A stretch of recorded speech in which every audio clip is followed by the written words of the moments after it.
અમદાવાદ કોર્પોરેશનના શહેરમાં ઘણા બધા પ્લોટ આવેલા છે। આ પ્લોટ પર ઘણા વર્ષોથી લોકો દબાણો કરીને રહે છે। સૌથી વધુ દબાણ અને અસામાજિક તત્વોનો અડ્ડાઓ પૂર્વ વિસ્તારમાં જોવા મળે છે। પૂર્વ વિસ્તારમાં વિકાસ વધ્યો છે। આવા સમયે પૂર્વમાં પ્રાથમિક સુવિધાઓ, અર્બન હેલ્થ સેન્ટરો અને સારા બગીચાઓની પણ જરૂરિયાત ઊભી થવા પામી છે। ત્યારે કોર્પોરેશન પાસે પૂર્વ વિસ્તારમાં કેટલા પ્લોટ આવેલ છે તેની પૂરતી માહિતી અધિકારીઓ પાસે જ નથી। આ માહિતી છુપાવવામાં આવે છે। દબાણો હટાવવા જતાં અને સરકારી પ્લોટ ખાલી કરાવવામાં જાણે કે અધિકારીઓને ડર લાગી રહ્યો છે।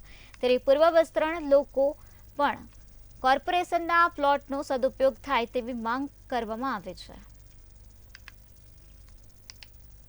કે મેં દક્ષિણ ઝોન અને પૂર્વ ઝોન બંનેની માહિતી માંગી, પણ આજ દિન સુધી મને માહિતી મળેલ નથી।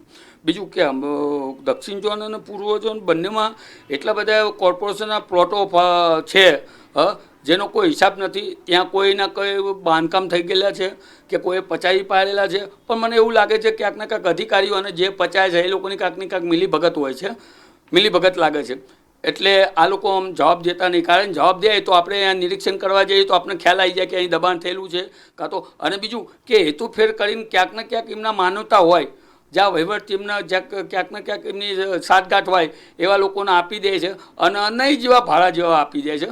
અને જે સામાન્ય લારી ગલ્લાવાળા છે, જે દુકાનોવાળા છે, એ લોકોના દબાણના ખાને હેરાન પરેશાન કરે છે।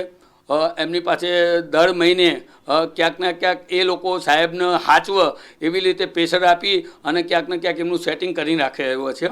એટલે નાના માણસોને બહુ હેરાન કરે છે।